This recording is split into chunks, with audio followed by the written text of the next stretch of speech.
তাদের পোশাকের ভিতরেও অনেক ভুল ত্রুটি থাকা আছে, তাদের পোশাকও ঠিক করতে হবে। কারণ হিন্দু, মুসলিম, বৌদ্ধ, খ্রিস্টান এখানে কোথাও লেখা নেই যে তাদের পোশাক তাদের নিজ স্বাধীনতা। কারণ সবাইকে সুন্দর সুচির পোশাক পরে বেরোতে হবে। তাদেরও উচিত নিজেদের সম্মানকে ধরে রাখা। তাদেরও এই না যে শুধু ছেলেদেরই দোষ, তাদেরও তো দোষ আছে, কারণ তারাও দৃষ্টি আকর্ষণমূলক পোশাক পরে বাইরে বের হয়। ধর্ষকদেরই দোষ, তারাও কিন্তু মেয়েরাও কিন্তু ভাবে এদিকে জড়িত আছে। তাই মেয়েদেরও উচিত নিজেদেরকে সংযত করা এবং ছেলেদেরও উচিত তাদের দৃষ্টি ভঙ্গি চেঞ্জ করা। কারণ তাদেরও পরিবারে মা বোন আছে, তাদেরও উচিত তারা যে আজ রাস্তাঘাটে ধর্ষণ করে বেড়াচ্ছে, তাদের যে মা বোনদের পরবর্তীতে কেউ ধর্ষণ করবে না এমনও তো কোনো কথা নেই।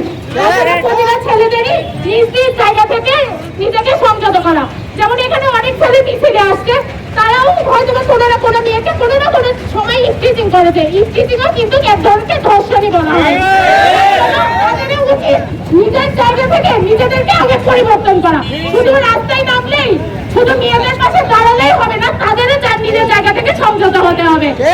মিছিলে এসে আমাদের মুখ দেখাতে হবে আমরা মিছিলে গিয়েছি, তোমাদের পাশে দাঁড়িয়েছি, তা না। তাদেরও সবসময় নিজেদের সংযত করে পরিবর্তন করে নিজের মন মানসিকতা চেঞ্জ করতে হবে। তো আমার কাছে সবার কাছে একটাই আকুল আবেদন, প্রতিটা